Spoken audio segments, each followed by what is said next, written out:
Okay, here's a question for you. What do you call someone who turns their father's cancer diagnosis into a media opportunity? If you guessed Prince Harry, congratulations, you've been paying attention to this royal soap opera. And folks, we need to talk about his latest interview because this isn't just cringe, this is weapons-grade awkwardness that's got King Charles probably wondering if it's too late to disown a 40-year-old.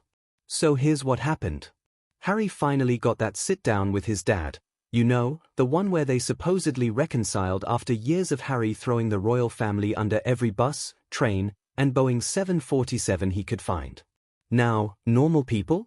We'd keep that conversation private. Sacred, even. But this is Harry we're talking about, the man who's turned oversharing into an art form. Fresh off this father-son chat, Harry sits down for an interview and, surprise, surprise, basically hints about King Charles's health condition. His exact words? "My focus will be on my dad next year." Let me translate that for you. I didn't keep our private meeting private, and now I'm going to milk your cancer diagnosis for relevance. It's about as subtle as a marching band crashing through your living room window. Word is that King Charles told his aides he just doesn't get it. And honestly? Correct, Your Majesty. Harry wouldn't get it if understanding came with a GPS, a manual, and Meghan acting it out in charades. Think about this from Charles's perspective.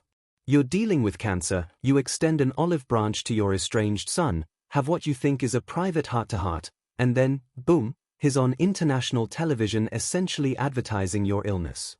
That's not reconciliation. That's exploitation with a crown on top. Here's something interesting. Meghan is completely absent from this storyline. That's not an accident, people. Every time she shows up in these royal dramas, the backlash multiplies faster than rabbits in springtime. So now it's just Harry, playing the concerned son card solo, hoping that proximity to his father's illness will buy him a first-class ticket back to royal relevance. It's manipulation 101, and frankly, it's hard to watch. Oh, and where did Harry drop these bombshells about his dad's health? Ukraine. A literal war zone where people are fighting for their lives.